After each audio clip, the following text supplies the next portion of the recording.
Da.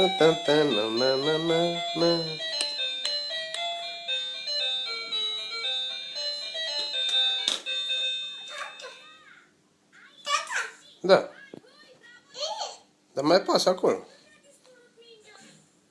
Apasă acolo să cânte. Cum cântă Răzvi? Cum cântă Răzvi? Cum? La, la, la.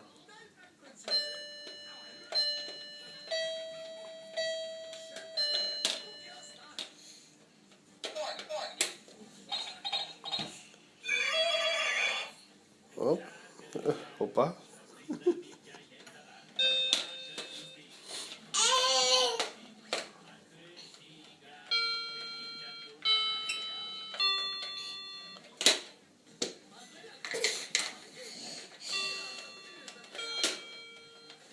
Ai grijă la piciorul că...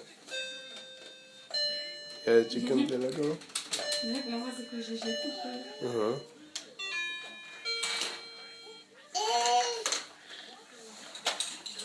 Bravo!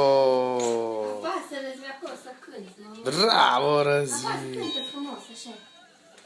Ia cântă-ne ceva. Și-o schimbat de... Aprinde lumina asta mare.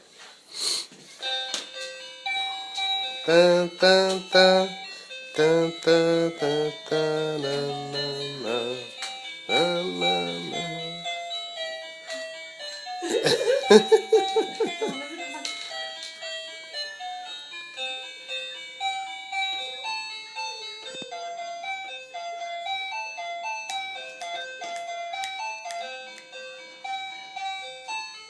După ăsta poți să ne retrag așa?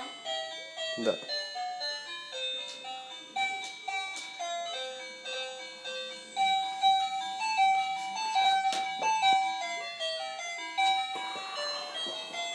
Na na na na na na na na na.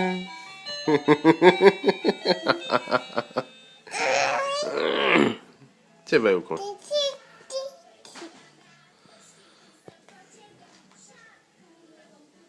Galbenii să-i numărăm. Cum face Răzvi? Hai, hui, hai! Cum face? Ahi!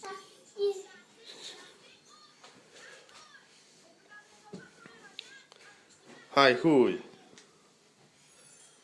O fătă-i tai? Fătă-i tai? Dă și pusică. Cum dă Răzvi pusică? Răzvi, dă pusică la tati. Trimite pusică. Nu vrem. Nu vrem să trimitem pusică, nu vrem, așa-i? Bine, pa, pa!